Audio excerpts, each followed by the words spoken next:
Bismillahirrahmanirrahim. First paper of Gateway to MDMS and MCQs number is 116.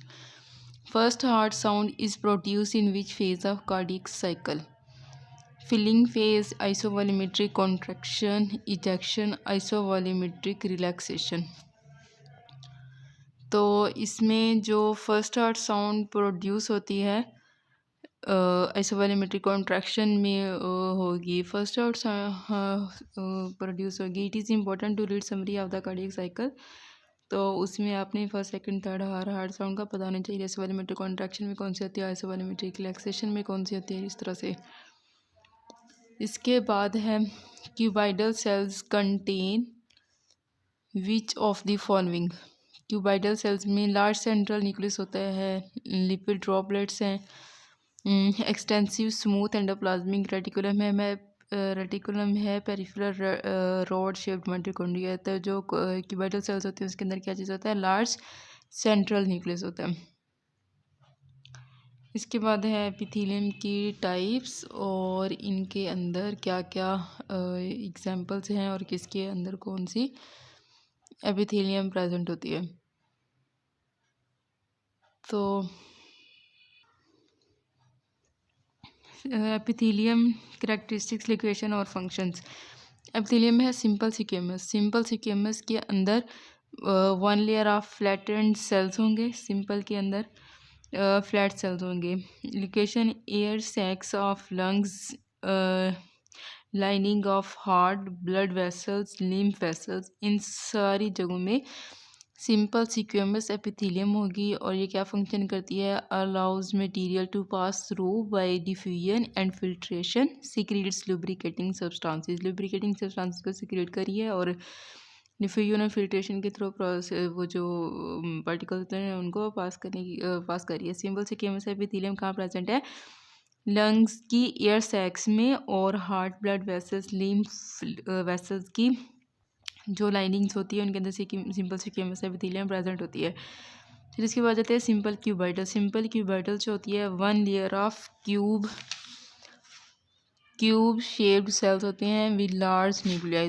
तो जो simple cuboidal होगी उसके अंदर क्यूब सेल्स होंगे, क्यूब शेप्ड सेल्स हैं विद लार्ज न्यूक्लियाई होगा सिंपल क्यूबाइडल के अंदर। जैसे कि ऊपर एग्जांपल में पूछा हुआ था कि लार्ज सेंट्रल न्यूक्लियस होते हैं इनके अंदर।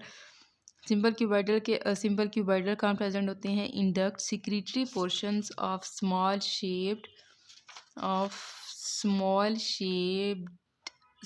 small shaped glands and in kidney tubules। तो सिंपल क्यूबाइडल के कहाँ पे प्रेजेंट होंगे, ये प्रेजेंट होंगे हमारे पास डक्ट्स में। सिक्रीटरी पोर्शंस जो होंगे स्मॉल ग्लैंड्स के सिक्रीटरी पोर्शंस के अंदर सिंपल क्यूबाइडल सेल्स होंगे और किडनी की ट्यूब्यूल्स में भी सिंपल क्यूबाइडल सेल्स होंगे जो कि क्योंकि स्मॉल ग्लैंड्स के अंदर है, किडनी की ट्यूब्यूल्स के अंदर है, तो इसने एब्जॉर्ब करना है सब्सटेंसेस को एज इट आल्सो सीक्रेट्स कर रही है म्यूकस को एंड इंजाइम्स को। इसके बाद है सिंपल कोलमनर एपिथेलियम। तो सिंपल कोलमनर जो होती है one layer of elongated cells होती हैं, इसमें सिलिएटेड है और स्मूथ है। सिंपल कोलमनर एपिथेलियम सिलिएटेड और स्मूथ वन लेयर होती है, इलोंगेटेड सेल्स होती हैं। Ciliated in bronchi, uterine tubes and uterus, simple columnar. और ये जो सिंपल कोलमनर स्मूथ होती है ये डाइजेस्टिव ट्रैक हो गया और ब्लैडर के अंदर होती है। सिलेटेड मूव्स म्यूकस और स्मूथ सीक्रेट्स करती है म्यूकस को। जो स्मूथ होगी सिंपल कोलमनर एपिथेलियम वो सीक्रेट करवाती है म्यूकस को, और जो सिलिएटेड सिंपल कोलमनर एपिथेलियम होगी वो म्यूकस को मूव करवाती है। सिलिया मूवमेंट के लिए होते हैं ना। तो इसकी लोकेशन हो गई सिंपल कोलमनर की सिलिएटेड ब्रोंकाई, यूट्राइन ट्यूब्स में, ब्रोंकाई में हो गए, यूट्राइन ट्यूब्स में हो गई और यूट्रस के अंदर, यूट्रस और ब्रोंकाई के अंदर हो गए। और जो स्मूथ होते हैं ये डाइजेस्टिव ट्रैक के अंदर आ जाती हैं क्योंकि सेक्रेशन करनी होती है और ब्लैडर के अंदर होते हैं। स्यूडो स्ट्रेटिफाइड कोलमनर एपिथेलियम भी होती है। तो स्यूडो स्ट्रेटिफाइड जो कोलमनर एपिथेलियम है appears to be layered nuclei lie at different levels but actually not layered, actually layered नहीं होते, बस इसके न्यूक्लियस जो होते हैं ना वो डिफरेंट लेवल्स पे होते हैं।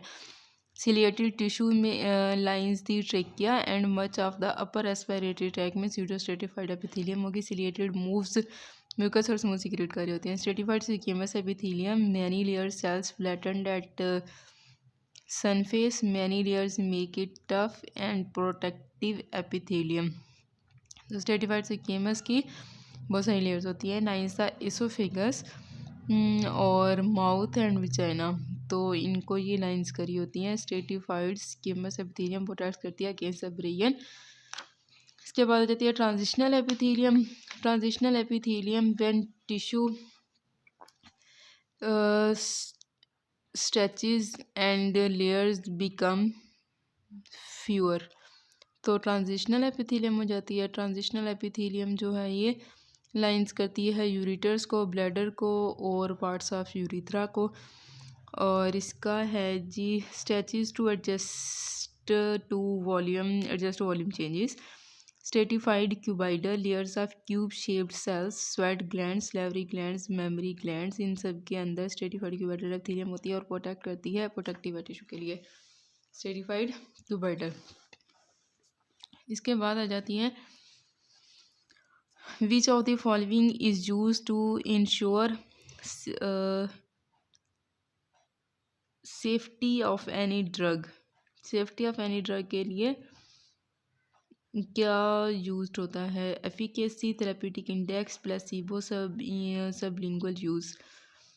तो इसके लिए क्या होता है? Therapeutic index. जो the following is use to ensure safety of any drug, किसी भी ड्रग की सेफ्टी के लिए हमने उसका थेराप्यूटिक इंडेक्स देखना होता है, ये बहुत ज़रूरी होता है। तो थेराप्यूटिक इंडेक्स से सेफ्टी पता चलती है। Indirect immunity of a whole community is called active immunity, passive immunity, herd immunity, genetic immunity. किसी भी डिजीज़ के अगर सारी कम्युनिटी को इम्यूनिटी मिल रही है तो इसका मतलब है वहाँ पे हर्ड इम्यूनिटी डिवेल्प हो गई है। इसके बाद है इम्यूनिटी के बारे में। इसमें बताया हुआ है कि इनेट इम्यूनिटी होती है और एक्वायर्ड इम्यूनिटी होती है। एक्वायर्ड इम्यूनिटी के अंदर हमारे पास दो टाइप्स हैं, पैसिव इम्यूनिटी और एक्टिव इम्यूनिटी। पैसिव इम्यूनिटी में नेचुरल पैसिव और आर्टिफिशियल पैसिव इम्यूनिटी, और जो एक्टिव इम्यूनिटी है उसके अंदर नेचुरल एक्टिव और आर्टिफिशियल एक्टिव है। नेचुरल एक्टिव के अंदर क्या होते हैं? Antibodies are activated, lymphocytes are produced due to infection, result of infection की वजह से जो एंटीबॉडीज़ बनी हैं या एक्टिवेटेड लिम्फोसाइट्स आए हैं प्रोड्यूस हुए हैं इन्फेक्शन की वजह से, तो वो नेचुरल एक्टिव होगी। आर्टिफिशियल एक्टिव के अंदर antibodies are produce as a result of immunisation with vaccine. जब हम वैक्सीन से इम्यूनाइजेशन करवा रहे हैं तो ये आर्टिफिशियल एक्टिव हो गया। आर्टिफिशियल एक्टिव के बाद हमारे पास आ जाती है ये नेचुरल पैसिव। नेचुरल पैसिव में antibodies are pass to a fetus through the placenta in the colostrum from mother से जो इम्यूनिटी आ रही होती है वो नेचुरल पैसिव इम्यूनिटी होगी। और जो डिजीज़ आ रही है हमारे पास इन्फेक्शन की वजह से वो नेचुरल एक्टिव थी। अब है artificial passive. Antibodies that have been produced by infected host are produced in vitro are given to healthy host. Antibody transfer, तो आर्टिफिशियल पैसिव में एंटीबॉडी के ट्रांसफ़र से आ रही है और आर्टिफिशियल एक्टिव में इम्यूनाइजेशन करने से इम्यूनिटी आ रही है। Herd immunity, resistance to the spread of contagious disease within population that results if a sufficiently high proportion of individuals are immune to the disease, specifically through the vaccinations. For example, in case of polio, immunized population protects non-immunized through immunization spread via orophycal route or any other route. तो herd immunity सारी जो community एक develop करी होती है, non immunised person immunised person से अपनी immunity बना लेता है तो वो हर्ड इम्यूनिटी हो जाती है। इसके बाद है कॉमन साइट ऑफ जिस्ट, हमने पीछे भी पढ़ा था और इसी पेपर के अंदर था। तो common site of gist gastrointestinal tumour क्या होता है? Oesophagus, colon, caecum, stomach. तो स्टमक के अंदर सबसे ज़्यादा होता है, तो स्टमक में 50 to 60% जिस्ट ट्यूमर होता है। विच hormones severe deficiency has the highest morbidity and mortality. कौन से हार्मोन की सीवियर डेफिशिएंसी तो मॉर्बिडिटी और मोर्टेलिटी दोनों की कंडीशन कॉज करवा देगा? तो वो ग्रोथ हार्मोन है, इंसुलिन, थायराइड या प्रोलैक्टिन। तो थायराइड हार्मोन की सीवियर डेफिशिएंसी से रिस्क जो है वो ज़्यादा हो जाता है। फिर उसके बाद है deficiency of some hormone specially growth hormone and prolactin. ये जो हार्मोन है don't usually cause sequelae leading to death. Insulin deficiency can cause actual fatal complications, but most notorious is severe thyroid hormone की deficiency, which is not corrected, will cause multiple problems. और उन problem से death हो जाएगी. For example cardiomyopathy से, pericardial effusion, अटेम्पोनेट और अरिथमियास cause करवा देती है. जो मिक्सिडीमा कोमा है, ये एक लाइफ थ्रेटनिंग कॉम्प्लिकेशन होती है हाइपोथायराइडिज्म की, causing coma, extreme hypothermia, areflexia, seizures, correct tension. और मिक्सिडीमा कोमा क्या होता है? ये लाइफ थ्रेटनिंग कॉम्प्लिकेशन होती है हाइपोथायराइडिज्म की, जो कि कोमा और extreme hypothermia, areflexia, seizures, correct tension वाली कंडीशंस काज करवा देता है. सीजर्स भी हो सकती हैं इसकी वजह से, सीवियर इन्फेक्शंस भी हो सकते हैं. तो ये सारी वो डिजीज़ थी, फटल कॉम्प्लिकेशन थी इसकी हाइपोथायराइडिज्म की वजह से, जिसकी वजह से डेथ हो जाती है. और मिक्सिडीमा कोमा के अंदर इसमें बताया कि ये इसी की लाइफ थ्रेटनिंग कॉम्प्लिकेशन होती है, जिसमें इसको कोमा हो जाएगा, हाइपोथर्मिया, रिफ्लेक्स या सीजर्स वगैरह की कंडीशन हो जाएगी. देन पेशेंट है with fracture of right scapular suddenly starts to feel pain in regular chest. His pulse are regular and has BP of 80/30. What are management steps? तो give streptokinase, CTPA done, get an X-ray done immediately, check position of the trachea. अगर right scapula का है उसको fracture हो तो उसको regular chest के अंदर, रेगुलर चेस्ट में सडन उसको पेन स्टार्ट हो, 80/30 BP हो गया, तो इस कंडीशन में आपने इमीडिएटली ट्रेकिया की पोजीशन चेक करनी होती है. Severe trauma leading to fracture of scapula can cause tension pneumothorax. It is not usually associated with pulmonary embolism, heart attack or cardiac tamponade. In a patient who is in life-threatening shock, we cannot go for the extensive testing like CTP and X-ray. We rely on the clinical assessment. So if there is a clinical suspicion of tension pneumothorax, that is trachea deviated away from affected site, BP dropping, hyperinflated, hyperresonant affected side of chest, respiratory distress and tachycardia, we will immediately treat it as tension pneumothorax without getting any fancy test.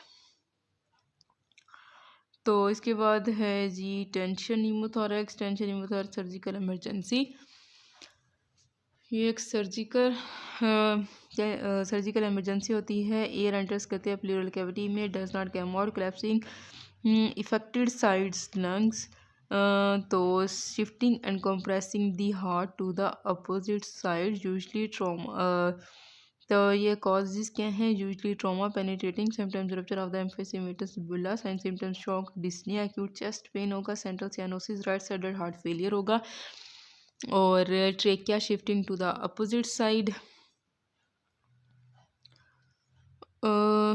Trachea opposite side में जा रहा है. Chest bulge on affected side, hyper resonant affected side होगी. First aid plus insert cannula in the second intercostal space में, left let the air out. तो second intercostal space में आपने cannula insert करना होता है और फर्स्ट एड देनी होती है. Insert chest tube at hospital में चेस्ट ट्यूब आपने इंसर्ट कर देनी है. पहले फर्स्ट एड में के साथ आपने सेकंड इंटरकोस्टल स्पेस में कैनुला इंसर्ट करना है और फिर उसके बाद चेस्ट ट्यूब पास कर देनी होती है. टेंशन न्यूमोथोरैक्स के केस में इसमें होता है कि प्लूरल कैविटी के अंदर एयर एंटर हो जाती है, जिसकी वजह से एयर बाहर नहीं आ सकती, तो वो इफेक्टेड लंग की साइड को क्लैप्स कर रही है, जिसकी वजह से कंप्रेशन और करता है, शिफ्ट करता है हार्ट को अपोजिट साइड पे. Least likely cause of delirium. Delirium की लीस्ट लाइकली कॉज क्या हो सकती है? Old age, drug dependence, teenage stress, dehydration. तो ये सारी कंडीशन हो सकती हैं एक्सेप्ट टीनेज स्ट्रेस के. डिलीरियम क्या होती है? Actually disturb state of mind causing restlessness, illusions और इनकोहेरेंस होगी. तो एक्यूटली डिस्टर्ब स्टेट होती है माइंड की, जो कि रेस्टलेसनेस, इल्यूजन्स और इनकोहेरेंस कॉज करी होती है, क्रिएट करी होती है. डिलीरियम से कहते हैं. डिलीरियम ओल्ड एज की वजह से होता है, ड्रग से भी हो सकता है, ड्रग डिपेंडेंसी और डिहाइड्रेशन से एक्यूट डिस्टर्ब स्टेट हो सकती है, लेकिन टीनेज स्ट्रेस में ये डिलीरियम नहीं होता। तो इसकी कॉजेज़ क्या हैं? ओल्ड एज होगी, ड्रग अल्कोहल डिपेंडेंस से हो सकता है, डिहाइड्रेशन से हो सकता है, सीवियर डिहाइड्रेशन, साइकियाट्रिक इश्यूज से और सीवियर इन्फेक्शन से डिलीरियम कॉज हो सकता है। ये अर्ली लाइकली में टीनेज स्ट्रेस था। इसके बाद है 30-year-old female has difficulty in swallowing for a year. तो 1 ईयर से उसको डिफ़िकल्टी इन स्वॉल्विंग है, सिम्टम्स हैव नो वर्सेंड। तो नो वेट लॉस और haematemesis is there, she has no such past medical history, what can be the problem. Symptoms अब worse हो चुके हैं, वेट लॉस, हीमेटोमेसिस वगैरह, मतलब कार्सिनोमा की ऐसी कोई सच की स्टेट नहीं है। तो she has no such past medical history. तो क्या प्रॉब्लम है? गैस्ट्रिक अल्सर है, एक्लेजिया है, प्लम्बर विंसन सिंड्रोम है, एसोफेजियल कार्सिनोमा है। तो इसका है achalasia. Idiopathic loss of natural structure of the lower oesophageal sphincter causing inability to relax the sphincter. Causes mostly idiopathic होती हैं, sometimes caused by the Chagas disease और lymphoma की वजह से ये एक्लेजिया हो रहा होता है। और इसके अंदर साइन सिम्टम डिस्फेजिया होता है to both solids and liquids. Sign symptoms of the achalasia are dysphagia to both solids और लिक्विड्स, लिटिल और no weight loss. Weight loss इसमें नहीं है। If weight loss is mentioned consider oesophageal carcinoma first and then peptic ulcer. पहले oesophageal carcinoma consider कर रही होती हैं जब वेट लॉस की हिस्ट्री होती है, और फिर उसके बाद पेप्टिक अल्सर को। तो यूजली पेन नहीं होता है एक्लेजिया में, usually no history of heartburn और हीमेटोमेसिस, ना पेन है ना हार्ट बर्न हीमेटोमेसिस की हिस्ट्री है। Gastric ulcer usually has pain, weight loss may be causing haematemesis और मेलिना। वेट लॉस भी है और गैस्ट्रिक अल्सर में हीमेटोमेसिस मेलिना भी हो सकता है। पेन यूजली एग्रेवेट्स होता है after a meal, unlike duodenal ulcer in which pain relieved होता है after meals, gastric ulcer can lead to the carcinoma. इसके बाद आ जाता है Plummer Vinson syndrome, usually associated होता है with iron anaemia, causes a membrane in hypopharynx causing dysphagia, it can cause squamous cell cancer. तो प्लमर विंसन सिंड्रोम जो होता है ये यूजली एसोसिएटेड होता है आयरन डेफिशिएंसी एनीमिया की वजह से होता है, और ये एक मेम्ब्रेन हाइपोफेरेंक्स में बना देता है जिसकी वजह से डिस्फेजिया हो रहा होता है, और सिकेमस सेल कार्सिनोमा काज करवा सकता है प्लमर विंसन सिंड्रोम से। एसोफेजियल कैंसर में क्या होता है? Oesophageal carcinoma, squamous cell carcinoma in proximal two-thirds of esophagus is associated with tobacco and alcohol uses। squamous cell carcinoma esophagus हो रहा है पर टू-थर्ड में। और एडिनो कार्सिनोमा होता है डिस्टल 1/3, डिस्टल में adeno of oesophagus associated with long standing GERD. अगर लॉन्ग स्टैंडिंग गर्ड की हिस्ट्री है, मोस्ट कॉमन है, तो डिस्टल 1/3 ऑफ एसोफेगस में हो जाता है जी एडिनोकार्सिनोमा। साइन सिम्टम्स होते हैं progressive dysphagia, first to solids and liquids, weight loss is pronounce, haematemesis possible, diagnosis barium swallow. Initial test है और सीटी करते हैं with contrast for staging. Gold standard है endoscopic tissue biopsy for the definitive diagnosis and grading. Initial test barium swallow करवाते हैं and then CT scan contrast के साथ first staging करते हैं गोल्ड स्टैंडर्ड में। ये हो गया एंडोस्कोपिक टिश्यू बायोप्सी। इसके बाद आ जाता है जी treatment, surgery, chemo, radiation, prognosis पूरा है। 5 ईयर सर्वाइवल 5 to 20% है। पेशेंट है with dysphagia, haematemesis and weight loss, best investigation. Dysphagia भी है, हीमेटोमेसिस और वेट लॉस भी है, तो उसमें हम क्या करेंगे? बेस्ट इन्वेस्टिगेशन बतानी है। बेरियम स्वालो, सीटी with contrast, endoscopy, oesophageal manometry. तो इसके अंदर जो बेस्ट इन्वेस्टिगेशन है वो है एंडोस्कोपी। इसमें वेट लॉस भी है, डिस्फेजिया और हीमेटोमेसिस भी है, तो एंडोस्कोपी करेंगे। Why is digoxin given for fast A fib?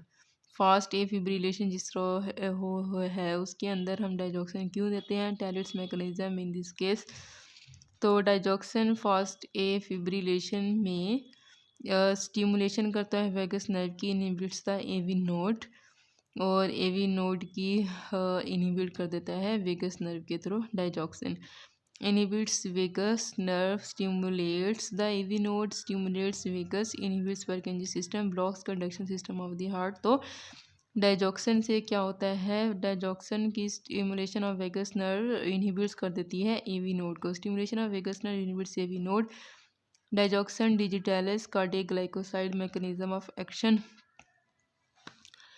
तो डाइजॉक्सन है, डिजिटैलिस है, कार्डियक ग्लाइकोसाइड है, इनका क्या मैकेनिज्म ऑफ एक्शन होता है। Digoxin inhibits membrane bound sodium potassium ATPase resulting in an increase in intracellular sodium and calcium due to decreased activity of the sodium calcium exchanger which throw calcium out of the cell। तो digoxin क्या करी है, inhibit करती है membrane bound sodium potassium ATPase को, जिसकी वजह से इंट्रासेलुलर सोडियम और कैल्शियम इंक्रीज हो जाता है। Digoxin has indirect effect on SA और एवी नोड पे। This mechanism is responsible for its use in fast AFib, especially in patients with heart failure. Has a minor diuretic effect heart failure में, तो digoxin in positive inotropic increase force of contraction.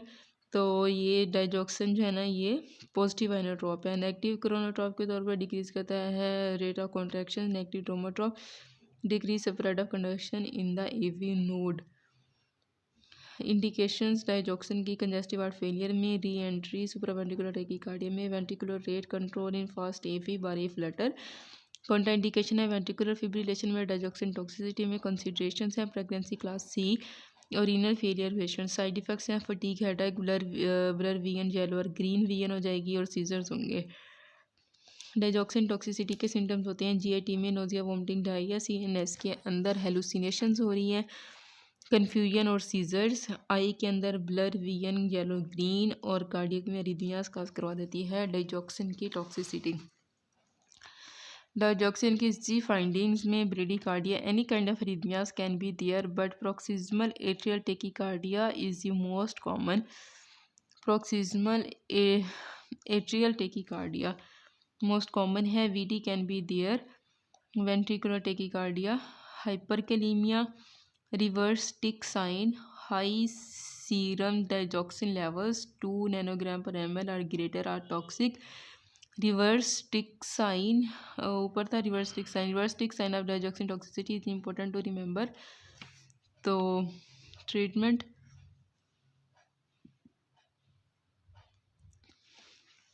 This is digoxin specific antibody Digibind that is used in life threatening toxicity में Digibind use करते हैं जो कि digoxin specific antibody होती है। Potassium correction, low potassium increase risk of toxicity, anti arrhythmic medications और pace maker if needed. तो ये था डाइजॉक्सिन के बारे में। इसके बाद है 17 year old girl with sickle cell anaemia is diagnose with septic arthritis और स्टेनिंग रिलेटेड ग्राम नेगेटिव है bacteria. Which bacteria can it be? Staph aureus, E coli, gonococcus, salmonella. तो सेप्टिक आर्थराइटिस जो काज है और इसमें साल्मोनेला होगा, gram negative bacteria. Sickle cell anaemia की patient है और उसको सेप्टिक आर्थराइटिस हुआ है और स्टेनिंग पे ग्राम नेगेटिव बैक्टीरिया है साल्मोनेला। तो साल्मोनेला सेप्टिक आर्थराइटिस में करवा रहा होता है और पेशेंट्स ऑलरेडी सिकल सेल की डिजीज़ की पेशेंट है तो साल्मोनेला पे होगा bacteria. Septic arthritis also called as infective arthritis is a joint infection usually caused by the bacteria or fungus। Bacteria fungus से सेप्टिक आर्थराइटिस होता है। सिम्टम्स में यूजली लार्ज जॉइंट्स इन्वॉल्व होते हैं, फीवर, स्वेलिंग होगी, pain and pus can be there. Diagnose करते हैं xray से और diagnose with xray, complete blood count लेंगे, डेफिनेटिव टेस्ट साइनोवे फ्लूइड की analysis. Septic arthritis is inflammation membrane, inflammatory membrane होगी with purulent effusion capsule due to infection. और capsule के अंदर पुरुलेंट इफ्यूजन हुई भी है और सेप्टिक आर्थराइटिस में इन्फ्लेमेशन हुई भी होती है। साइनोवियल फ्लूइड की जब एनालिसिस करते हैं सेप्टिक आर्थराइटिस में degenerative joint disease, inflammatory disease और सेप्टिक। डीजनरेटिव जॉइंट डिजीज़ में WBCs का काउंट लेस दैन 2000 है। इन्फ्लेमेटरी डिजीज़ में 5000 से 50,000 WBCs का काउंट होता है और सेप्टिक आर्थराइटिस में मोर देन 50,000 होगा WBCs का काउंट। डीजनरेटिव डिजीज़ में क्रिस्टल्स नेगेटिव होते हैं, जबकि इन्फ्लेमेटरी डिजीज़ जो कि गाउट और स्यूडोगाइट होती हैं। तो गाउट के अंदर हमने पढ़ा था कि नेगेटिव बाइफ्रिंजेंट होती हैं, नीडल शेप्ड होंगे, और जबकि स्यूडो के अंदर रोम्बाइड शेप्ड होंगे, जबकि पॉजिटिव बाइफ्रिंजेंस होगी। सेप्टिक आर्थराइटिस में भी नेगेटिव क्रिस्टल्स होते हैं। Gram stain and culture can be negative for gonococcus, और गोनोकोकस में बताया हुआ है कि ग्राम स्टेन और कल्चर नेगेटिव होगा गोनोकोकस के लिए। Aetiology and treatment. Patient detail expected organism, antibiotic consideration. तो neonates, infants, children less than 5 year, और ये इन सब की डिटेल है। एक्सपेक्टेड ऑर्गेनिज्म किस एज ग्रुप में कौन सा होगा, और एंटीबायोटिक आपने कौन सी देनी है। न्यूनेट्स हैं, उनके अंदर स्टेफलोकोकस ग्रुप है, और इन्फेंट्स में स्टेफलोकोकस ग्रुप, ग्राम नेगेटिव, स्टेप्टोकोकाई और कैंडिडा। ट्रीटमेंट में एम्पिसिलिन, सेल्बेक्टम, एम्पिसिलिन और सेल्बेक्टम ही देनी होती है चिल्ड्रन में। एम्पिसिलिन और सेल्बेक्टम होगी। ऑर्गेनिज्म स्टेफलोकोकस और कैंडिडा हैं। Children less than 5 year age, ये था न्यूनेट्स और इन्फेंट्स। लेस दैन 5 ईयर अगर एज है चिल्ड्रन की, तो उसमें क्या करना है। लेस दैन 5 ईयर एज में स्टेफलोकोकस ग्रुप, 1 ग्राम नेगेटिव, स्ट्रेप्टोकोकाई और एच इन्फ्लुएंजा है, एम्पिसिलिन और सेल्बेक्टम ही देंगे। चिल्ड्रन एंड हेल्दी अडल्ट्स में, ओल्डर चिल्ड्रन और हेल्दी अडल्ट्स में स्टेफलोकोकाई, स्ट्रेप्टोकोकस, गोनोकोकस होगा, तो एम्पिसिलिन और सेल्बेक्टम ही देना है। फूड इन्वॉल्व, तो स्टेफलोकोकस और स्यूडोमोनास की वजह से होगा, और इसमें हमने देना है nafcillin plus aminoglycosides. IV drug abusers में स्टेफलोकोकस ग्राम नेगेटिव ऑर्गेनिज्म होते हैं, नेफ्सिलिन अमाइनोग्लाइकोसाइड देने हैं। सिकल सेल पेशेंट में साल्मोनेला की वजह से होता है। जो सिकल सेल का पेशेंट होगा तो उसमें एक्सपेक्टेड ऑर्गेनिज्म साल्मोनेला होगा, और इसके लिए आपने सेफ्ट्राइक्सोन और सिप्रोफ्लॉक्सासिन देनी है। Which is the best diagnostic test for the septic arthritis.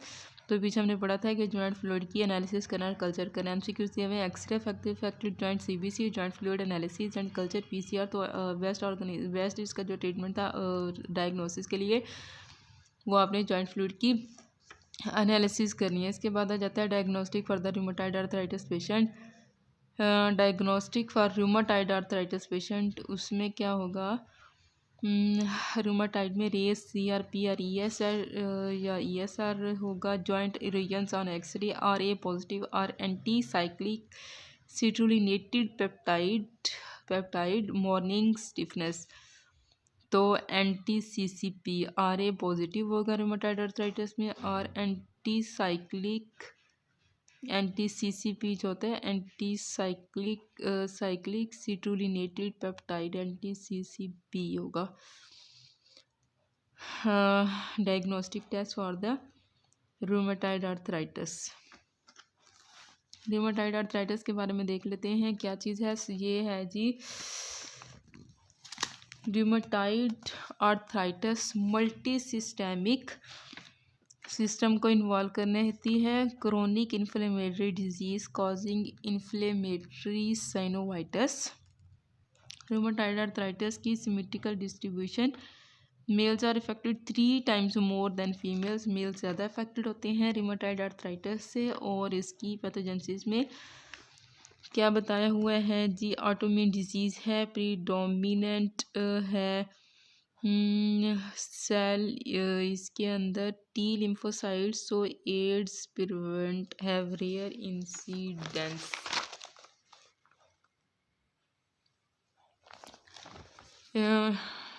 Most patients carry करते हैं चलो DR4 जीन्स होती हैं। इसके अंदर डायग्नोस्टिक क्राइटेरिया क्या है। मॉर्निंग स्टिफनेस होगी फॉर मोर देन 1 और ओके। तो इसके अंदर क्या क्या हम हैं। Morning stiffness features important diagnostic criteria 4 of the following. Morning stiffness more than 1 hour for 6 weeks. Rheumatoid arthritis के लिए मॉर्निंग वीकनेस सिकनेस होगी, स्टिफनेस मोर देन 1 आवर के लिए for 6 weeks. Swelling of the metacarpophalangeal joints, proximal interphalangeal joints for 6 weeks, and distal interphalangeal joints are never involved। तो rheumatoid arthritis में dips involve नहीं होंगे, एमसीपीज और पिप्स इन्वॉल्व होंगे for 6 weeks, और 6 वीक्स के लिए ही मॉर्निंग स्टिफनेस होगी फॉर मोर देन 1 आवर के लिए। रूमेटाइड आर्थराइटिस के पेशेंट में swelling of the 3 joints for 6 weeks, symmetrical joint swelling for 6 weeks, symmetrical joints की स्वेलिंग होगी और 6 वीक हर एक में आ रहा है, मतलब 1.5 मंथ के लिए। और जॉइंट रोजाना एक्सरे नज़र आएगी, आर ए पॉजिटिव होगा और एंटी-सीसीपी होगा, और CRP और EPR करवाएंगे। इनके अंदर ये पॉजिटिव होना चाहिए। MCP क्या होता है और ये उसने बता दिया, ये कौन कौन से जॉइंट्स होते हैं। इसके बाद है articular manifestation, damage to ligaments, tendons, radial deviation of wrist. अच्छा, आर्टिकुलर मैनिफेस्टेशन में क्या होगा? आर्टिकुलर मैनिफेस्टेशन में लिगामेंट्स, टेंडन्स को डैमेज होगा, रेडियल डेविएशन होगी रिस्ट की रेडियल साइड पे, और अल्नर डेविएशन होगी रिस्ट की रेडियल साइड पे डेविएशन हो जाएगी, और अल्नर डेविएशन होगी डिजिट्स की मीडियल साइड पे। बोटनियर्स डिफॉर्मिटी होगी, स्वान नेक डिफॉर्मिटी, ये जो बहुत इंपॉर्टेंट हमने पीछे बड़े उसमें पैथोलॉजी में, तो ये रूमेटाइड आर्थराइटिस में होते हैं, बोटनियर्स डिफॉर्मिटी और स्वान नेक डिफॉर्मिटी। रूमेटाइड नोड्यूल्स होंगे, फेल्टी सिंड्रोम होगा जिसमें रूमेटाइड आर्थराइटिस होता है, न्यूट्रोपीनिया होगा पेशेंट्स में, और स्प्लीनोमेगाली होगी। तो ये 2016 नवंबर में JCAT ने आया हुआ था कि फेल्टी सिंड्रोम में रूमेटाइड आर्थराइटिस के साथ न्यूट्रोपीनिया और साथ में क्या होता है, स्प्लीनोमेगाली होती है। और कपलान सिंड्रोम भी इसी के अंदर होता है। कपलान सिंड्रोम में भी रूमेटाइड आर्थराइटिस होता है, साथ में स्प्लीनोमेगाली होती है। तो इसके बाद है इम्पोर्टेंट लैब्स में क्या करवाएंगे, RF फैक्टर, रूमेटाइड फैक्टर और एंटी-सीसीपी जो कि इसका मोस्ट डायग्नोस्टिक टेस्ट था। बाकी लैब्स में अनीमिया देखेंगे, SRCRB, एक्सरे फाइंडिंग्स, एनोमल फ्लूइड एनालिसिस, डायग्नोसिस बेस्ड होता है criteria mention before, no test is diagnostic, anti-CCP is more specific than RF factor. Treatment very important है। COX-2 इनहिबिटर्स इसमें जो देते होते हैं, COX-2 इनहिबिटर्स होते हैं सेलिकॉक्सिब। तो COX-2 inhibitors are type of NSAIDs which selectively block कर रहे थे COX-2 को but do not block the COX-1 that is involve होता है स्टमक की प्रोटेक्शन में। तो नॉन सेलेक्टिव COX-2 जो COX इनहिबिटर्स होती हैं वो ब्लॉक कर देते हैं। अगर नॉन सेलेक्टिव हम ले रहे हैं तो ये ब्लॉक कर देंगे स्टमक को भी और इसको भी, तो इसकी वजह से स्टमक के प्रॉब्लम स्टार्ट हो जाते हैं। COX-2 इनहिबिटर्स की एग्जांपल्स कौन सी हैं, सेलिकॉक्सिब और वेल्डिकॉक्सिब हैं। क्वेश्चन में COX-2 इनहिबिटर्स जो सिलेक्टिव इनहिबिटर्स हैं ये रिस्क MI का ट्वाइस ज़्यादा कर देते हैं। अदर ड्रग्स में जाते हैं ग्लूकोकॉर्टिकॉइड्स और डीमार्ड्स। ग्लूकोकॉर्टिकॉइड्स के बाद डीमार्ड्स होते हैं, वो डिजीज़ मॉडिफाइंग एजेंट्स होते हैं। तो डीमार्ड्स में important disease modifying agents, the best initial DMARDs is methotrexate अगर if does not control the disease and anti-TNF medication is added. तो डीमार्ड्स जो है ना, ये बेस्ट इनिशियल डीमार्ड्स में हम मेथोट्रेक्सेट देते हैं, अगर इससे नहीं ट्रीट हो रहा होता तो फिर हम एंटी-TNF मेडिकेशन दे देते हैं। एग्जाम्पल्स हैं मेथोट्रेक्सेट, डीमार्ड्स की हाइड्रोक्सी क्लोरोक्वीन, सल्फासेलाजीन और एजाथायोप्रिन। तो इसकी हम देख लेते हैं। ड्रग है हाइड्रोक्सी क्लोरोक्वीन, साइड इफ़ेक्ट और FU test for toxicity. Hydroxychloroquine का साइड इफ़ेक्ट है रेटिनोपैथी। रेगुलर आई एग्जामिनेशन के लिए हम इसको यूज़ कर रहे होते हैं। Methotrexate mainstay of treatment most utilised DMARD यही है। रैपिड ऑनसेट ऑफ एक्शन है hepatitis, hepatic fibrosis, pneumonitis. Rapid onset of action है और इसका साइड इफ़ेक्ट में आता है ये दूसरा hepatitis, hepatic fibrosis, pneumonitis. Methotrexate काज करवा रही है और टेस्ट फॉर टॉक्सिसिटी, इसके लिए हम कौन सा टेस्ट करवाते हैं, हाइड्रोक्सीक्लोरोक्वीन के लिए रेगुलर आई एग्जामिनेशन करवाते हैं। मेथोट्रेक्सेट की टॉक्सिसिटी के लिए CBC liver enzymes every 4 to 8 weeks इसके करवाने होते हैं। मेथोट्रेक्सेट के लिए ये मोस्ट कॉमनली यूज़ हो रही होती है DMARD. Hepatitis hepatic fibrosis pneumonitis cause करवा देती है। बायोलॉजिकल एजेंट्स हैं टीएनएफ के इनहिबिटर्स, अडेलीमूमैब और etanercept. Complications of aggressive disease की क्या कॉम्प्लिकेशंस होती हैं? High RF titres, diffuse rheumatic nodules, early joint की रोयन, एटलांटोएक्सियल सबलक्सेशन हो जाती है। कॉम्प्लिकेशन अगर ये डिजीज़ एग्रेसिव हो जाती है तो हाई आरएफ टाइटर्स हो जाएंगे, रूमेटॉइड नोड्यूल्स बन जाएगा, अर्ली जॉइंट की इन्वॉल्वमेंट हो जाएगी, एटलांटोएक्सियल जो हमारे पास मेन जॉइंट है नेक में, इसके अंदर सबलक्सेशन का करवा देगा। की symptom of the rectosigmoidal ulcerative colitis का की सिम्टम क्या है? Rectosigmoidal ulcerative colitis, chronic diarrhoea, fistula, strictures, tenesmus and urgency. तो बाकी सारे फीचर्स थे अल्सरेटिव कोलाइटिस के नहीं है, क्रोन के हैं। क्रोनिक डायरिया, फिस्टुलास बन जाते हैं, स्टिक्चर्स बन जाते हैं, तो टेनेस्मस और अर्जेंसी होगी। अल्सरेटिव कोलाइटिस के अंदर least likely feature of crown disease का लीस्ट लाइकली फीचर क्या होता है? स्किपलियंस, फिस्टुला, स्टिक्चर्स, लॉस ऑफ फास्ट्रेशंस। तो क्रोन डिजीज़ में ये स्किपलियन, फिस्टुला, स्टिक्चर्स होते हैं, लॉस ऑफ फास्ट्रेशंस नहीं होते। देन टोपी most GI enzymes need which environment to work properly? Strongly acidic, basic, neutral या weakly acidic.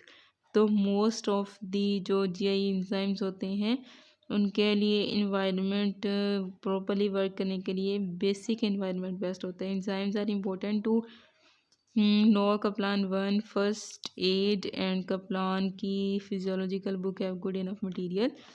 Enzymes salivary amylase produce होते हैं, ये कार्बोहाइड्रेट इंजाइम है जो कि स्लेवरी ग्लैंड में प्रोड्यूस होता है, माउथ में साइट ऑफ रिलीज है। और ये पेंक्रियाटिक इंजाइम है, स्टमक में माल्टेज, ये स्मॉल इंटेस्टाइन में माल्टेज, स्मॉल इंटेस्टाइन में प्रोटीन डाइजेशन के लिए पेप्सिन, ट्रिप्सिन और ट्रिप्सिनोजिन होती है। स्टमक और स्मॉल इंटेस्टाइन में न्यूक्लिक एसिड डाइजेशन के लिए न्यूक्लियस होते हैं, न्यूक्लियोसाइडेज है, और फैट के डाइजेशन के लिए लाइपेज होता है।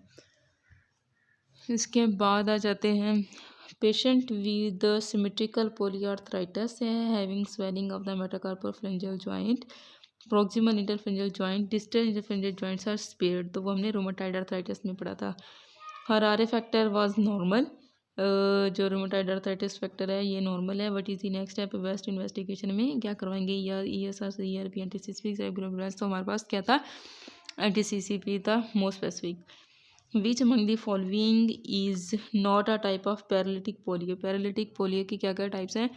Spinal, bulbar, bulbo spinal, muscular. तो first 3 are the types of paralytic polio, spinal, bulbar और बल्बो स्पाइनल। मस्कुलर नहीं होती है। Polio is an endemic viral infection which attacks करता है motor neurons of the anterior horns in the brain stem and spinal cord, cause करवा देगा acute flaccid paralysis. Virus is transmitted through the faecal oral route से, ये faecal oral route से हो रहा होता है ट्रांसमिट, और एक्यूट फ्लैसिड पैरालिसिस कॉज करवाता है, acute flaccid paralysis.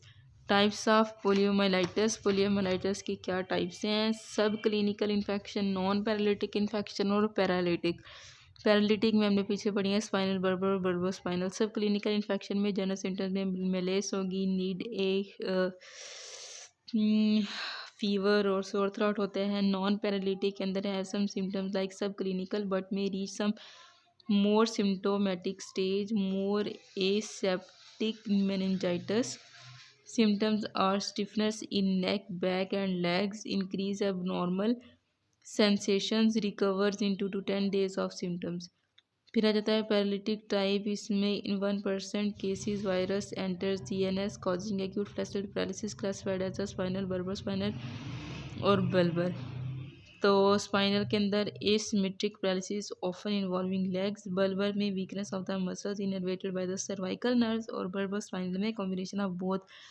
No real treatment once happens. Polio vaccine देते हैं, टाइप्स हैं oral polio vaccine, called Sabin, live और weak vaccine, injectable polio vaccine, inactivated polio vaccine, called साक और killed virus. तो ये रेस्पिरेटरी एसिडोसिस।